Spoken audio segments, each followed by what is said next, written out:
오늘 우리가 읽은 여호수아 24장 14절에서 18절 말씀은 여호수아가 죽기 전에 이스라엘 백성에게 남긴 마지막 메시지입니다.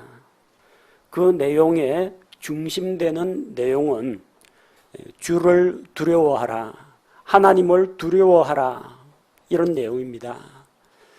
우리말로 주를 두려워하라 하면은 사람들이 이해를 빨리 못합니다. 우리가 일반적으로 아는 두려움이라는 것은 무서운 거 봤을 때 이야기입니다.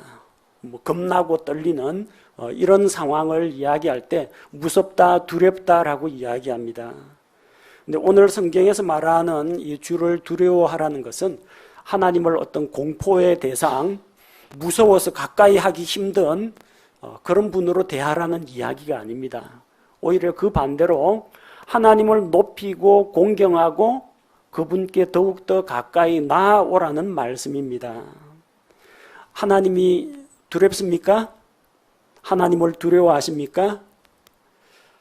믿는 사람들한테 이렇게 물으면요, 하나님이 뭐가 무섭노 하면서 안 무섭다고 합니다. 하나님은 좋은 분, 사랑의 하나님, 정말 아버지 같은 하나님, 친구 같은 예수님, 그래서 너무너무 편하고 친근하다라고 생각합니다.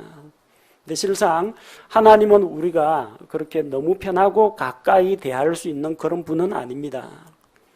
하나님께서 손을 내밀어서 은혜를 베푸사 우리에게 나아오라고 불러주시기 때문에 우리가 그 앞에 예수님의 피로 말미암아 가까이 나아갈 수 있는 것이지, 하나님 앞에 너무 자유롭게 막 대하고 하나님을 함부로 대하라는 이야기는 아닙니다. 제가 대학에 다닐 때 제 지도 교수님이 아주 인간적으로는 착하신 분인데 예수님은 믿지 않는 분이었습니다. 그래서 그게 참 안타까웠습니다. 이렇게 좀 착하신 분이 또 인격적으로도 아주 전형적인 학자 스타일입니다. 돈이나 권세에는 별 관심이 없으신 분이고 오로지 그냥 연구만 하시는 그런 분인데, 이런 좀 착한 분이 예수님을 믿으면 좋을 텐데 이 세상 살아가면서 열심히 착하게 살고, 그러나 맨 마지막에는 결국은 해결되지 않은 죄 때문에 마지막에는 지옥에 갈 걸 생각하면은 너무나 안타까웠습니다. 그래서 저는 그분이 하나님을 모르고 있다라고 생각을 했습니다. 그리고 교수님 앞에서 제가 믿고 있는 하나님에 대해서, 또 예수님에 대해서 은근슬쩍 이야기를 흘렸습니다. 제가 그리스도인이라는 것을 나타냄으로써. 그래서 한번 여쭤봤습니다.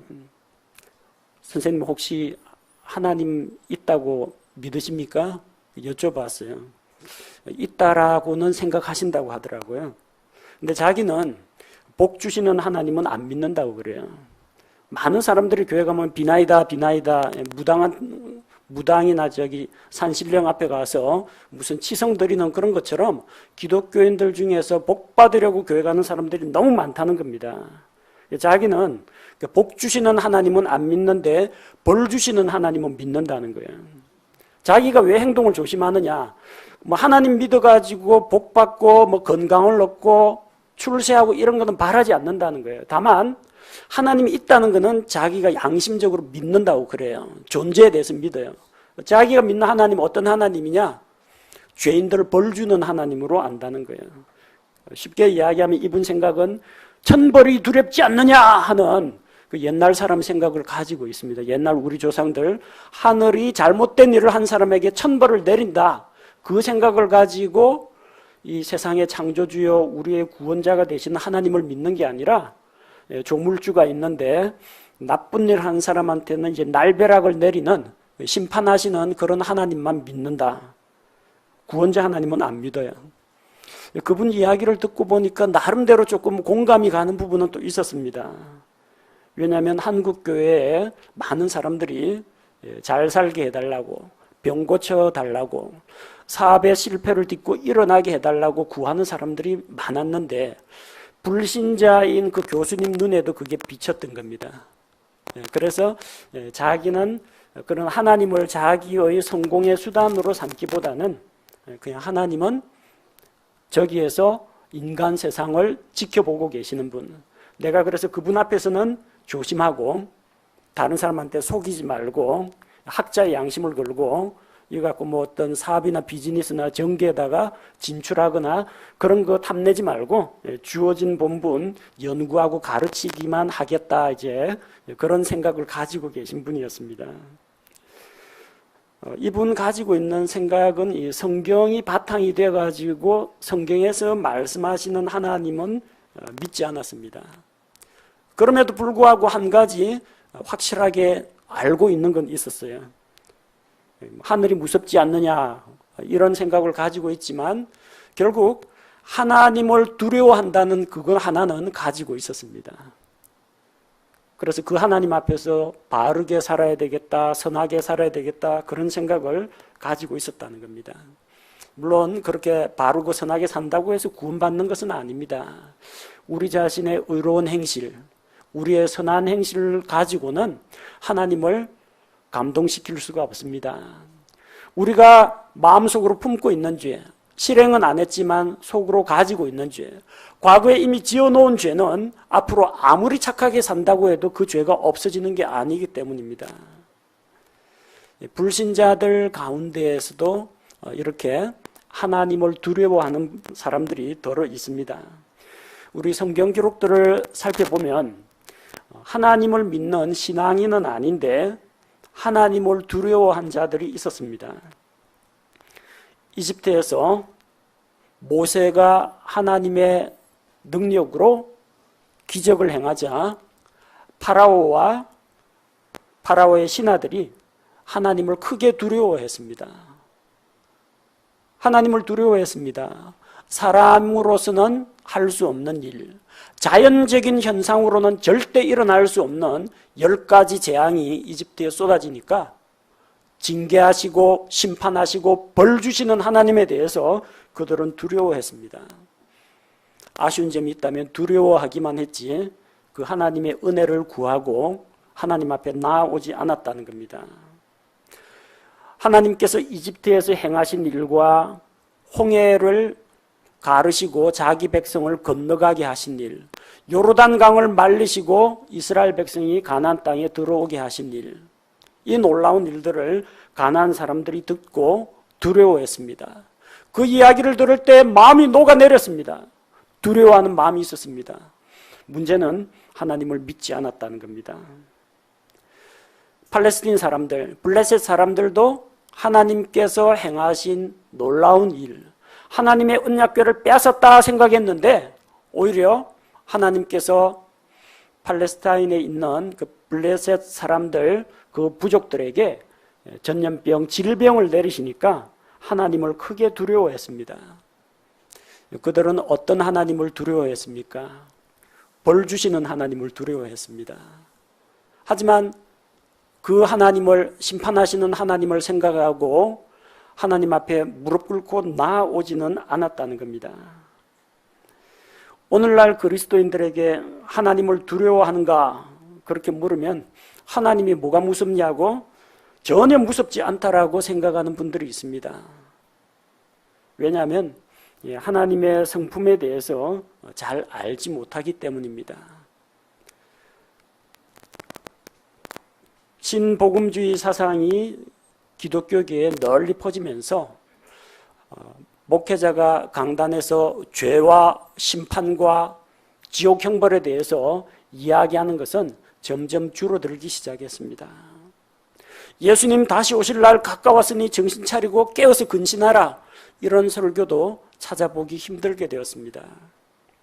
교회 성장 운동을 한답시고 새로운 신복음주의 사상을 받아들인 많은 교회에서는 하나님의 거룩하심과 공의에 대해서 크고 두려우신 하나님을 선포하기보다는 하나님은 사랑이시라, 하나님은 당신을 사랑하십니다, 사랑하고 축복합니다, 당신은 사랑받기 위해 태어난 사람, 이런 것만 자꾸 가르치다 보니까 사람들이 하나님을 어려워할 줄을 모릅니다. 하나님은 사랑이시라, 하나님은 화평의 하나님이시라, 하나님은 온유하신 분, 오래 참으시는 하나님, 무슨 죄를 지어도 용서하시는 하나님. 이러다 보니까 사람들이 죄에 대해서 진노하시는 하나님을 알지 못합니다. 거룩된 길로 가는 자기 백성을 징계하고 바로잡아 주시는 하나님에 대해서는 잘 모릅니다. 너무 하나님을 편하게 생각합니다. 오히려 이 사람들은 하나님에 대해서 두려워하고 존중하기보다는 하나님 앞에서 어깨 당당히 펴고 하나님을 마치 친구 대하듯이 막대하는 것이 믿음이 좋은 걸로 착각하는 그런 사람들도 있습니다.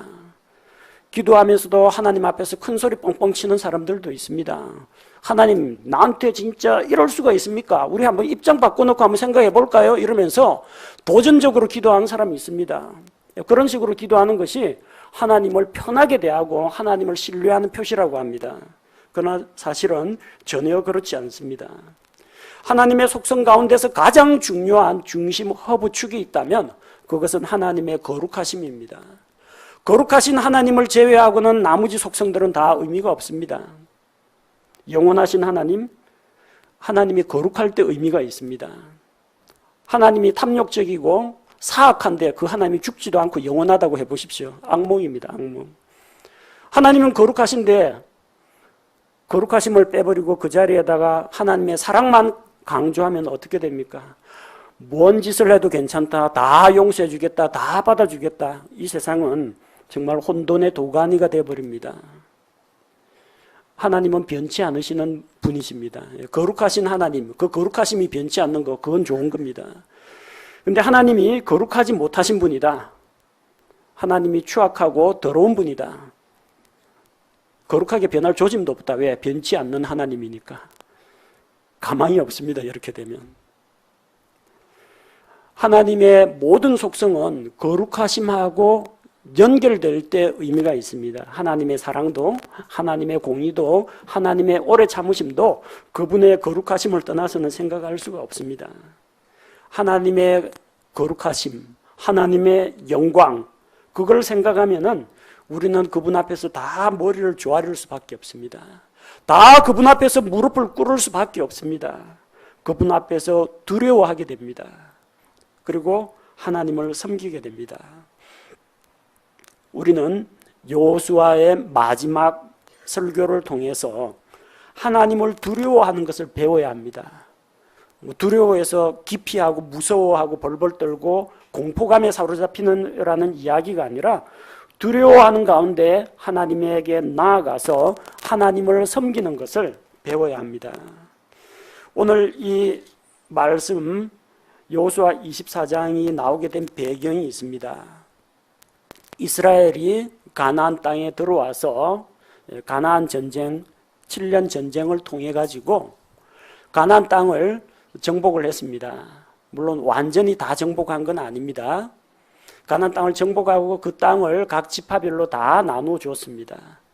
이제는 각 지파별로 생활을 하고 실로에 있는 하나님의 성소에서 모여가지고 중요한 일들은 이제 결정을 내립니다. 여호수아는 마음속에 걱정이 되었습니다.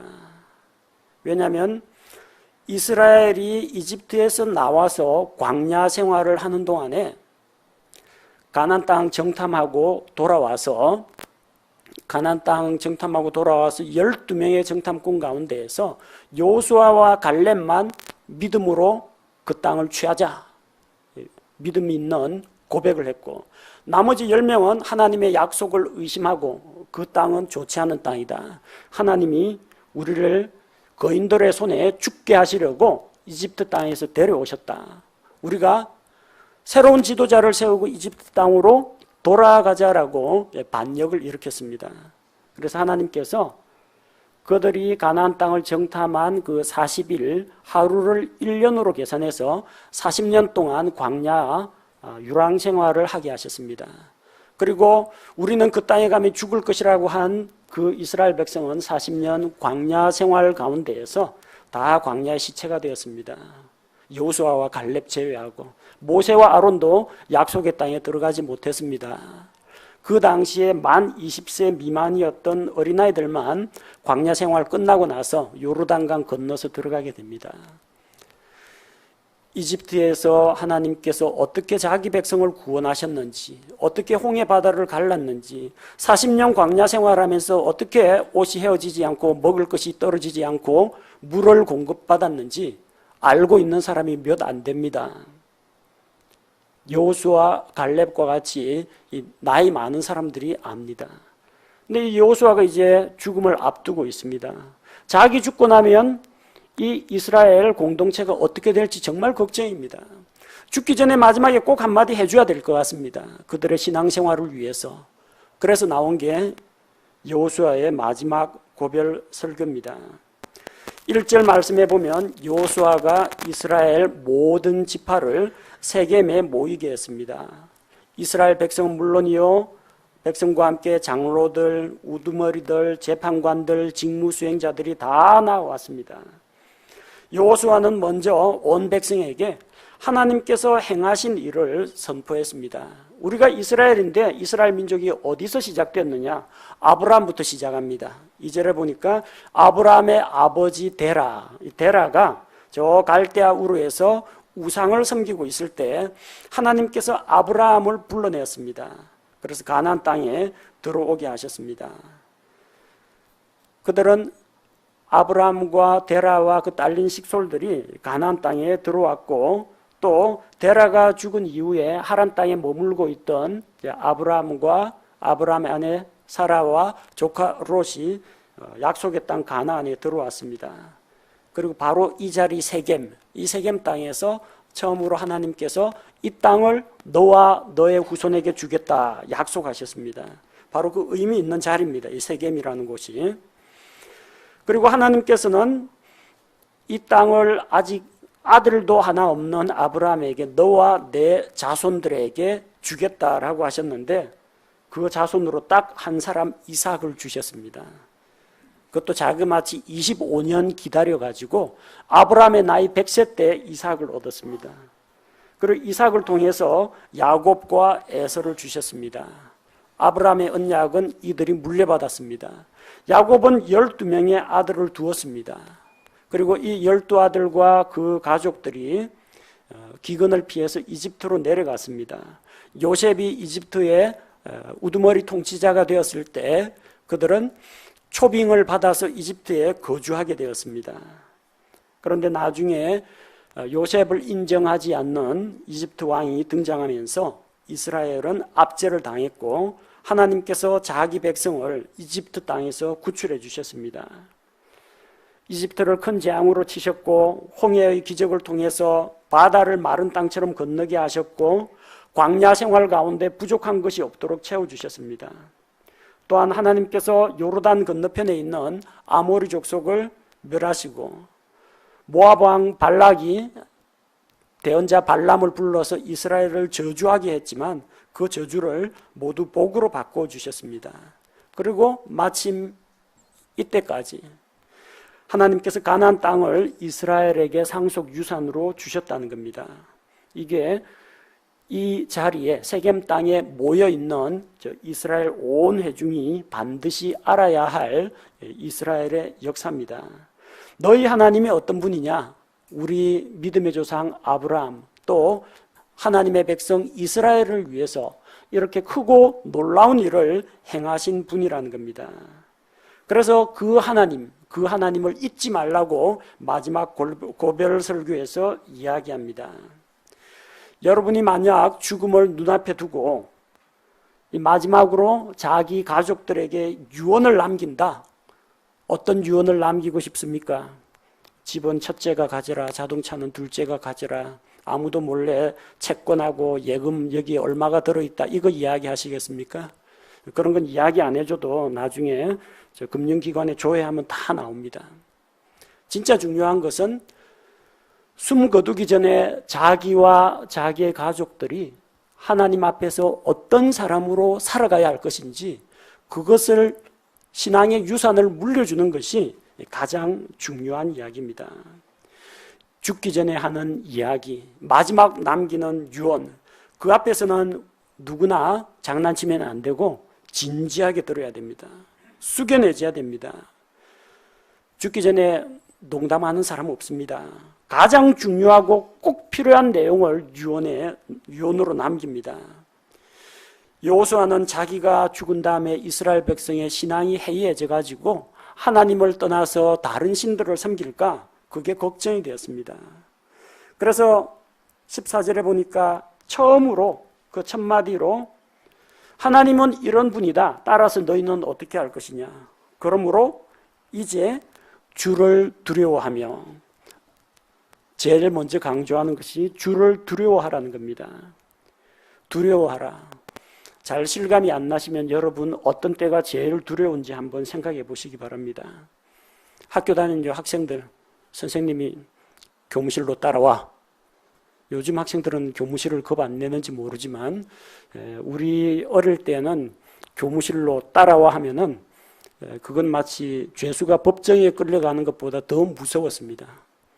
다른 선생님들 앞에서 다 알려지거든요. 또 교무실에 불려오면 좋은 일로 오는 사람은 별로 없습니다. 심부름 온 사람 말고는 꼭 이제 망신을 당하거나 이제 혼나거나 그런 두려운 분위기입니다. 근데 선생님이 나쁜 사람은 아니거든요. 그래서 학생들한테 뭐 폭행을 하거나 뭐 나쁜 짓을 저지르거나 그러진 않을 겁니다. 그런데 어쨌든 선생님이 자기를 바른 길로 교육한다는 것은 믿지만 교무실 끌려가는 건 조금 두려운 게, 솔직한 마음으로 두려운 게 사실입니다. 또 어디가 두렵습니까? 병원에 가서 주사 맞는 게 두렵습니까? 아니, 마취 당한 다음에 수술을 받는 게 두렵습니까? 무섭죠. 뭐 의사가 칼 가지고 자기 찔러 죽이지는 않을 겁니다. 병 고쳐준다고 합니다. 그리고 간호사 선생님도 이게 주사 놔주는 겁니다. 좋은 겁니다. 근데 어쨌든 거기만 가면은 자기의 약한 모습이 드러나고 그 앞에서는 시키는 대로 어쨌든 다 해야 됩니다.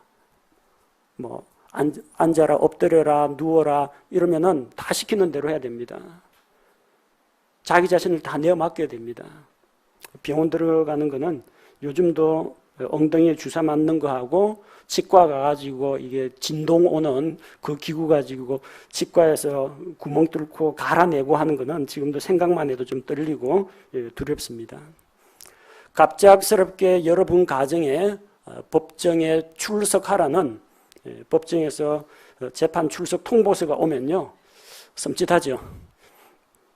뭐 죄 지은 것도 없는데 어쨌든 뭐 오해로 빚어졌건 뭐 억울하게 엮여들었던 간에 법정에 간다고 하면 약간 긴장이 됩니다. 뭐 재판장이 나를 해치고자 하는 그런 사람은 아닙니다. 뭐 사법 정의를 나름대로 구현하려고 애쓰는 공무원 중에 한 사람입니다. 근데도 일단 그런 자리에 가면은 주눅이 듭니다. 우리가 두려워한다는 것은 반드시 어떤 공격당할까봐, 해칠까봐 두려워하는 것은 아니라는 겁니다. 나한테 잘 해주는데도 왠지 나보다 높은 위치에 있는 사람, 또 나를 이렇게 제어하고 다룰 수 있는 그 사람 앞에 나 자신을 내어 맡길 때는 조금 두려워하는 마음이 생깁니다. 그럼 공포심이라기보다는 경외하는 마음이라고 보시면 됩니다. 공경하는 마음, 존중하는 마음, 그런 마음입니다. 그래서 이제 두려워한다라는 표현 대신에 개역 성경에는 경외하다, 두려워하면서 섬기고 존중하다, 그런 의미로 적어 놓았습니다. 하나님은 두려운 분입니다. 거룩하고 의로운 재판관이기 때문입니다. 공의로 심판하시는 하나님에 대해서 두려워할 줄 알아야 됩니다. 하나님 살아계시고 하나님 지켜보고 계신다는 거 알면 나쁜 짓 못할 겁니다. 죄 지을 때도 두려운 마음이 생길 겁니다. 하나님을 존중해야 됩니다. 영광과 존귀와 위엄을 갖추고 계신 하나님이십니다. 그런 존경받을 만한 분 앞에 가면은 그분이 무서워서가 아니라 그분 앞에 가면 그냥 저절로 머리가 숙여집니다. 하나님은 높고 위대하신 분입니다. 높으신 분 앞에 가면은, 웃어른 앞에 가면은, 높은 직장 상사 앞에 가면은 저절로 존경을 표하게 됩니다. 하나님을 두려워한다는 것은 그분을 존중하고 그분께 경배드리고 그분을 섬기는 것을 이야기합니다. 왜 우리가 하나님을 두려워해야 할까요? 하나님은 거룩하시고 의로우신 분이기 때문에 그렇습니다. 하나님은 우리의 재판장이기 때문에 그렇습니다. 여호수아 24장 19절에 보면은 그분은, 하나님은 어떤 분이야? 그분은 거룩한 하나님입니다. 거룩하신 분입니다. 죄가 없으신 분입니다. 죄를 미워하시는 분입니다. 티끌만한 죄라도 반드시 찾아내서 심판하시는 분입니다. 그 하나님은 질투하는 하나님입니다. 하나님이 질투한다고 하니까 너무 좀 속되게 들리죠? 질투합니다. 진짜 하나님은 질투가 심하신 분입니다. 만약 자기 백성이 하나님 아닌 다른 우상, 이방의 신들, 마귀를 섬긴다고 하면은 하나님은 노여워하십니다. 왜? 자기 백성을 사랑하기 때문입니다. 분명히 자기 건데 엉뚱한 길로 가버리고 자기 주인을 몰라보고 주님을 몰라보면 당연히 질투하십니다. 또 하나님께서는 범법과 죄들을 용서하지 아니하시고 심판하신다고 했습니다. 반드시 죄에 대해서 심판하시기 때문에 두려워해야 한다는 겁니다. 또한 하나님께서 크고 놀라운 일들을 행하셨기 때문에 그분을 두려워해야 한다고 합니다. 하나님께서 그동안 이집트 땅에서 광야 생활 가운데 가나안 땅에서 내리신 놀라운 재앙과 심판을 생각해 보면 두려운 마음이 듭니다. 또 하나님께서 자기 백성을 위해서 놀라운 능력을 베푸시고 은혜를 베푸신 것을 생각하면요, 저절로 머리가 조아려집니다. 하나님께 경배하게 됩니다. 이것이 주님을 두려워하는 생활입니다. 하나님을 공포스럽게 무서워만 하는 것이 두려워하는 게 아니고요, 한편으로는 두려워하면서 한편으로는 존중하는 겁니다. 우리 두 아들은 집에 있으면 아빠하고 농담도 잘하고 그 다음에 장난도 잘 칩니다. 어릴 때는 제가 얼굴 표정만 바꾸고 목소리 톤만 달라져도 눈물을 찔찔 흘렸는데 요즘은 배짱, 여유, 넉살이 좋아가지고 좀처럼 겁을 안 먹습니다. 제가 진짜 얼굴빛을 딱 굳히고 목소리를 낮게 깔면 애들이 숙연해집니다. 아버지에 대해서 좋아하는 마음도 있고 한편으로는 아버지를 어려워할 줄도 압니다. 그래서 꼭 부탁할 거 있으면 저한테는 부탁을 안 하고 자기 엄마한테 부탁을 합니다. 엄마 우리 뭐뭐 해도 돼요? 하고 아빠한테 안 물어보고 아빠는 승낙 안 해줄 것처럼 보이니까 엄마 쪽으로 접근을 합니다. 그럼 뭐 바톤은 저한테 다시 넘어옵니다. 아빠한테 가서 여쭤봐 그러거든요. 결국 저하고 상대해야 됩니다. 그러니까 아버지한테 뭔가를 요청을 하고 허락을 받는다는 거 뭘 말합니까? 아버지를 가정의 우두머리로 인정한다는 겁니다. 편하고 좋은 친구 같은 그런 분위기로 대할 때도 있습니다. 하지만 아버지는 아버지입니다. 무서워할 줄도 알아야 됩니다. 안 그러면 아버지의 권위가 세워지지 않으면 가정이 바르게 설 수가 없다라는 겁니다.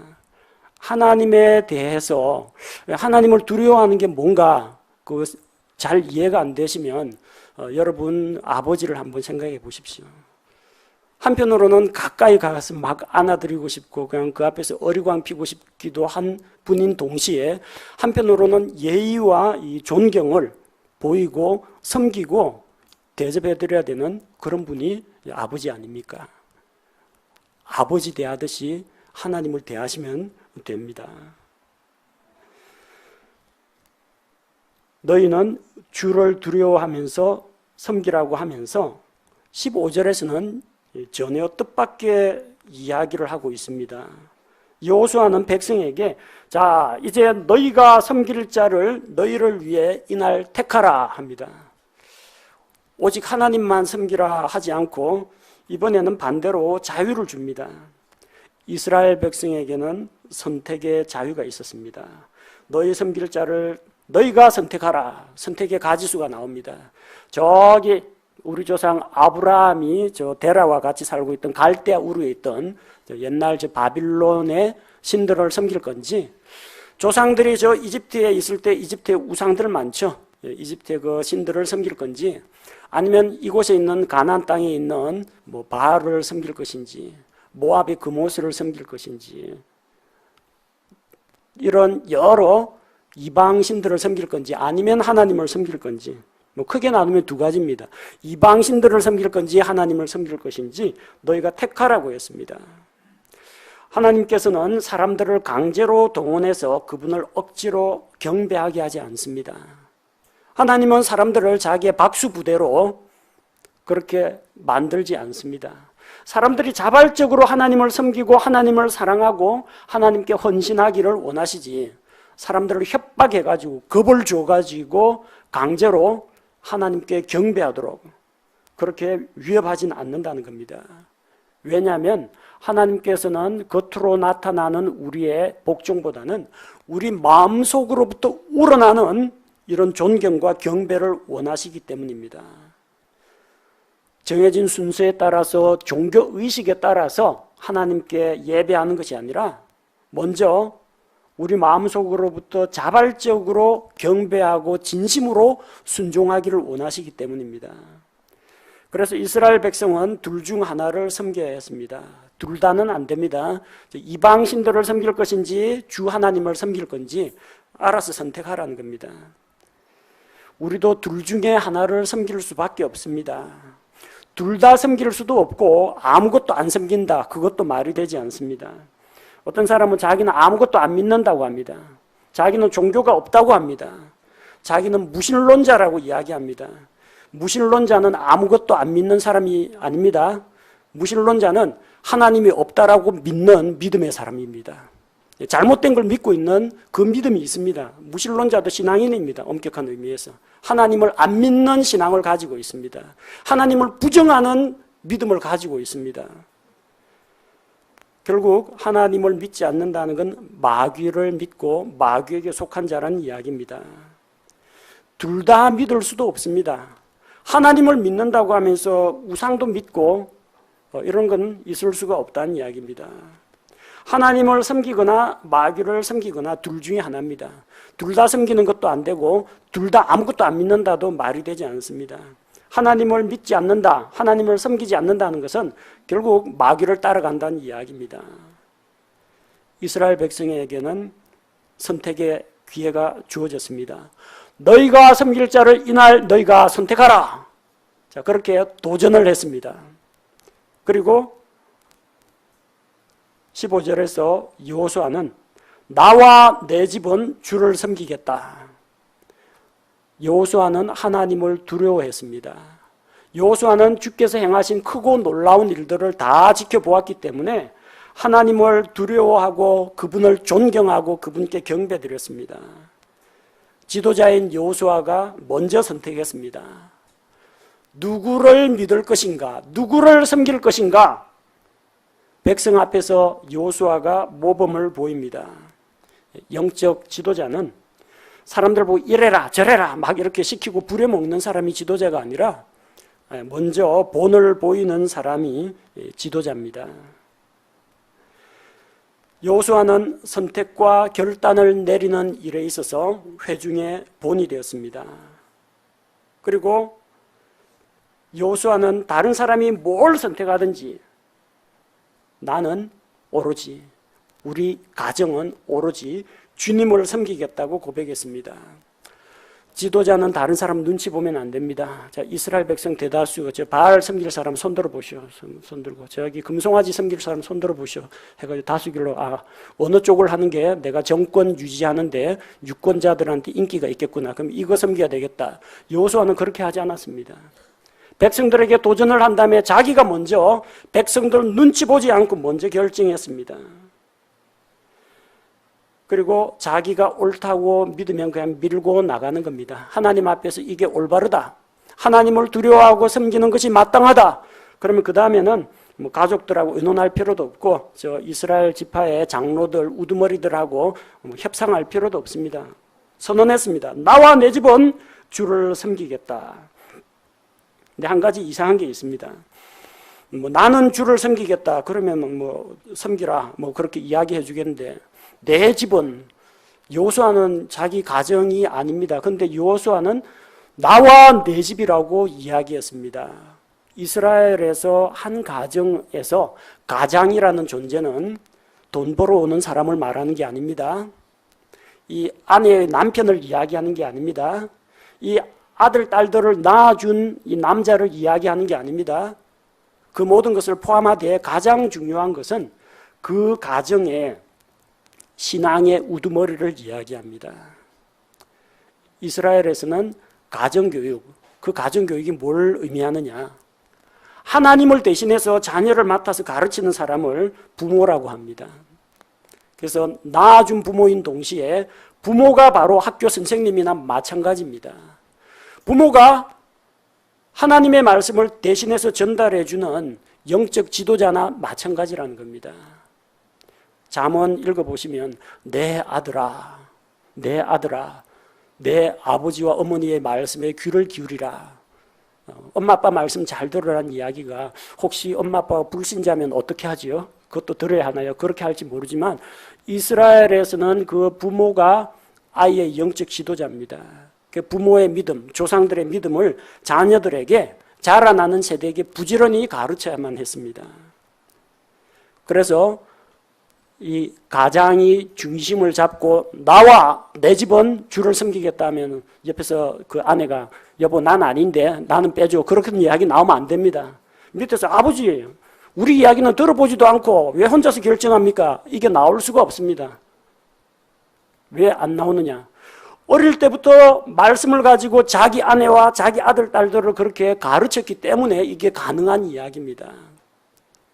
우리는 뭐 이스라엘과 같은 그런 교육 제도를 가지고 있지는 않습니다. 우리는 가정교육, 학교교육, 사회교육 이게 뭐 다 나눠져 있긴 합니다. 반드시 가정교육이 신앙교육과 일치하지는 않는 그런 환경에 살고 있습니다.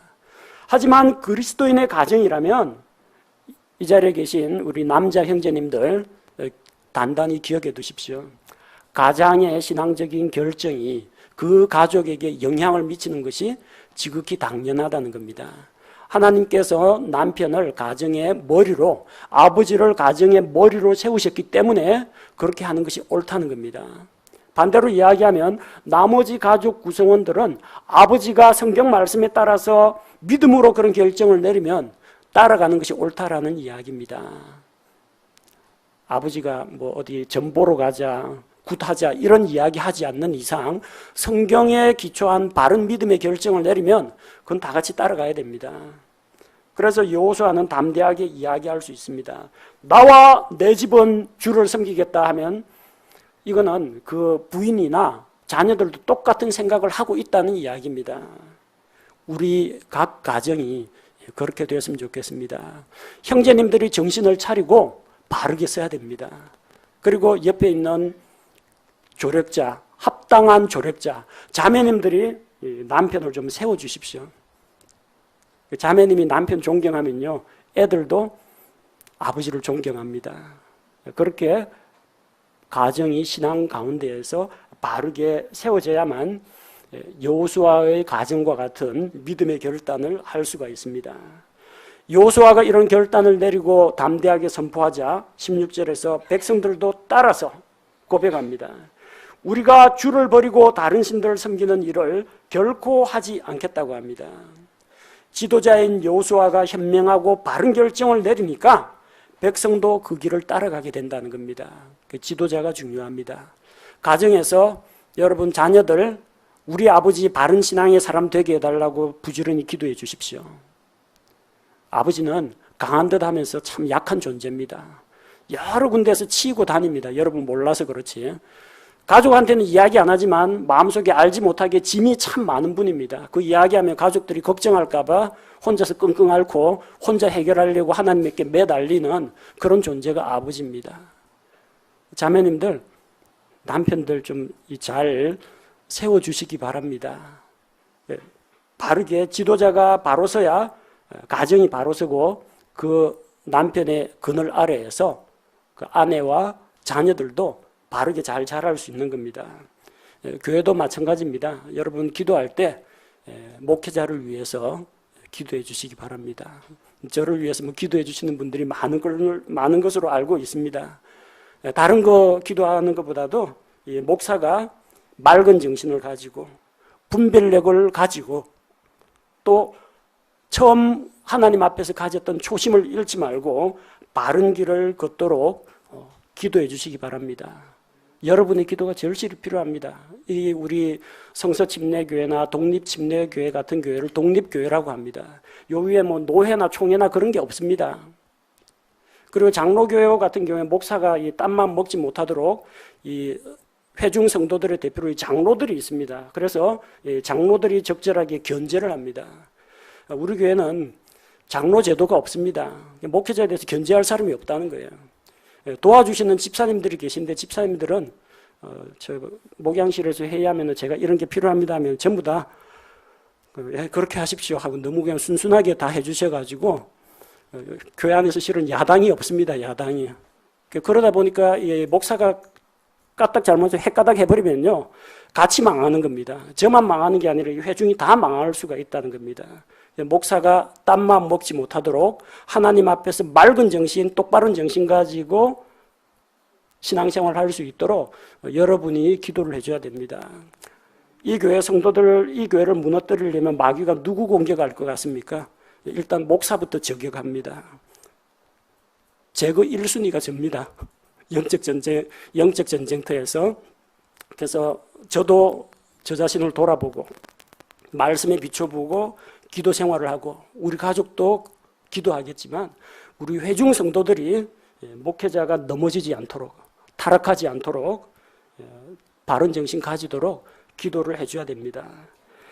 이스라엘 백성들은 여호수아의 본을 받아서 선택과 결단을 내렸습니다. 우리가 주를 버리고 다른 신들 섬기는 일을 하지 않겠다고 했습니다.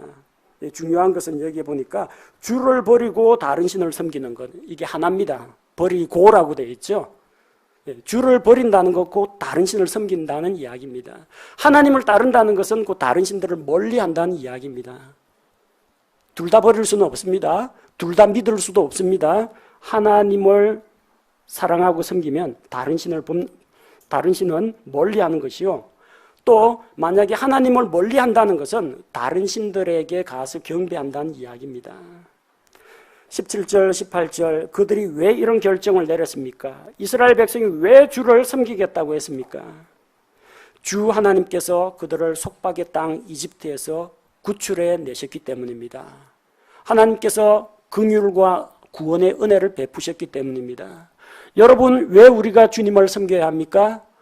하나님께서 우리를 죄와 사망의 권세에서 구원해 내셨기 때문입니다.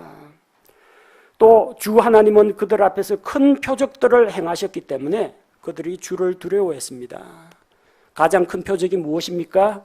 예수 그리스도의 십자가의 죽음과 부활로 하나님께서 우리에게 대한 자기의 사랑을 보여주신 것이 가장 큰 표적입니다.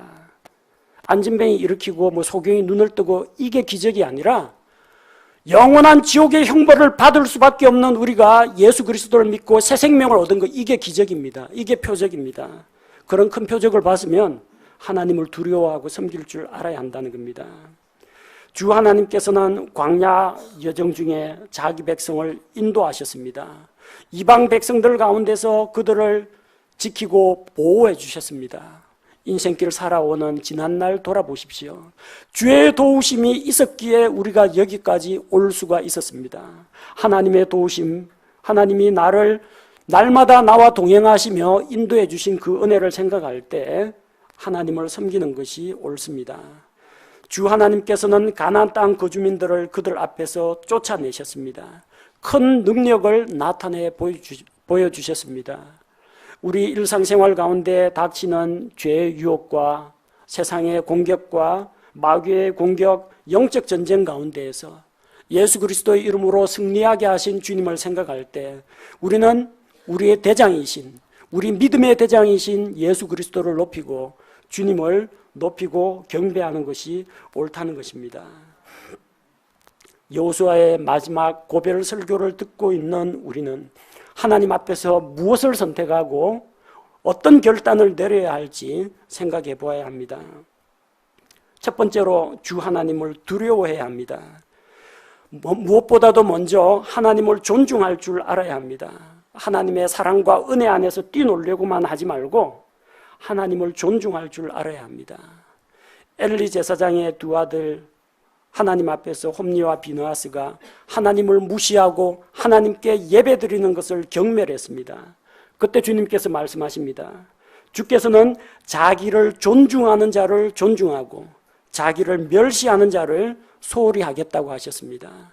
과연 그 말씀대로 엘리의 집안은 결국 망하게 되었고 엘리 계열로 내려오던 제사장 직분은 솔로몬 대에 가서 완전히 끊어져 버리게 됩니다. 잘못 키운 두 아들, 하나님을 두려워할 줄 모르던 이 두 아들 때문에 집안이 망했다는 걸 기억하시기 바랍니다. 우리 모든 가정이 중심을 잡고 하나님을 두려워하고 온 가정이 주를 두려워하는 가운데 섬겨야 됩니다. 우리 성도들은 심판하시는 하나님을 무서워할 줄 알아야 됩니다. 예수님이 우리를 친구라고 불러주셨습니다. 요한복음 15장에서 불러주셨습니다. 내가 너희를 친구라고 하였다. 사람이 친구를 위하여 자기 목숨을 버리면 이에서 더 큰 사랑이 없다고 했습니다. 그래서 우리 찬송가에도 그 친구 내가 알기 전 날 먼저 사랑했네. 예수는 내 친구, 참 좋은 내 친구. 나는야 친구 대신 예수님과 황금길을 걷는다네. 이런 찬송들이 많습니다. 그러니까 사람들이 만만하게 예수님을 만만하게 여기고 예수님하고 친구 먹으려고 맘먹으려는 사람들이 있습니다. 하지만 이 요한복음 15장 말고 요한계시록 1장 가보십시오. 똑같은 예수님입니다. 똑같은 예수님, 약 60여 년 전에 예수님 품에 기대가지고 눕기도 했고 예수님하고 같이 해변길을 산책하기도 했던 요한이 영광 가운데 변화되신 예수 그리스도를 보고 그 앞에서 예수님 잘 지냈습니까? 하고 어깨 친 게 아니라 그 발 앞에 엎드려서 마치 죽은 자처럼 되었습니다. 예수님께서 그를 일으켜주고 그에게 평안을 주시지 않았더라면 그야말로 죽은 목숨이었습니다. 크고 두렵고 영광스러운 하나님의 그 두려우신 영광 앞에 갈 때 누가 시키지도 않았는데 사도 요한이 엎드려졌습니다. 하나님 두려워할 줄 알아야 한다는 겁니다. 죄를 짓는 사람들은 하나님 무서운 줄 모릅니다. 죄에 대해서 진노하시는 하나님을 무서워할 줄 모릅니다. 징계와 심판을 내리시는 하나님을 무서워한다면 죄 안 지으려고 할 겁니다. 하나님은 무섭습니다. 히브리서 10장 31절. 살아계신 하나님의 손 안으로 떨어지는 것은 두려운 일이로다. 원수의 손에 떨어지는 거야 한 목숨 그냥 끝나면 그걸로 끝입니다. 그러나 살아계신 하나님의 손에 떨어져 가지고 영원한 심판과 형벌을 받는다는 건 정말 두려운 일입니다. 그래서 하나님을 두려워하는 자들은 악에서 떠나게 됩니다. 잠언 16장 6절 말씀에 긍휼과 진리로 말미암아 불법이 정결하게 되며 주를 두려워함으로 말미암아 사람들이 악을 떠나느니라. 하나님을 두려워하면 악에서 떠나야 됩니다.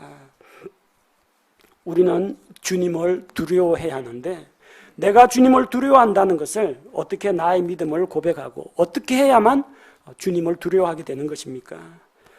먼저 하나님을 높이고 하나님을 찬양하시기 바랍니다. 시편 135편 20절에 보면 오 레위의 집이여 주를 찬송하라. 주를 두려워하는 자들아 너희는 주를 찬송하라. 하나님을 두려워한다면 공포감에 젖어 있을 것이 아니라 크고 높고 영화로우신 하나님께 찬양을 드려야 됩니다. 하나님 앞에 나와서 예배 드려야 됩니다. 하나님 앞에서 자기 자신을 드리고 헌신해야 됩니다. 하나님을 두려워하십니까? 하나님을 두려워하면은 하나님의 말씀에 귀를 기울이고 또 하나님의 말씀에 순종하시기 바랍니다. 전도서 12장 13절 전도자 솔로몬의 결론입니다. 우리가 전체 일의 결론을 들을지니 하나님을 두려워하고 그분의 명령들을 지킬지어다. 이것이 사람의 온전한 의무이니라. 하나님을 두려워하면 하나님께 순종하게 되어 있습니다. 세 번째는 주를 두려워한다면 주를 섬겨야 합니다. 우리가 오늘 읽은 14절 말씀에 그러므로 이제 주를 두려워하며 성실함과 진실함으로 그분을 섬기라고 했습니다. 마음속으로 하나님을 두려워하는 마음이 있어야 됩니다. 내적으로 진실한 태도를 가지고 성실함과 진실함으로 행동으로 나타나는 것이 주님을 섬기는 행동으로 나타나야 됩니다. 네 번째로 주를 두려워한다면 주님을 신뢰해야 합니다. 시편 115편 11절에 주를 두려워하는 자들아 너희는 주를 신뢰하라. 그분은 그들의 도움이시요 그들의 방패시로다. 주를 두려워한다면 주님을 신뢰하십시오. 주님을 믿고 의지하시기 바랍니다. 그렇게 할 때 우리가 하나님을 두려워하는 신앙을 가질 수가 있고 하나님에 대한 우리의 믿음을 우리의 마음과 우리의 입술과 행동으로 하나님 앞에 고백해 드릴 수가 있습니다.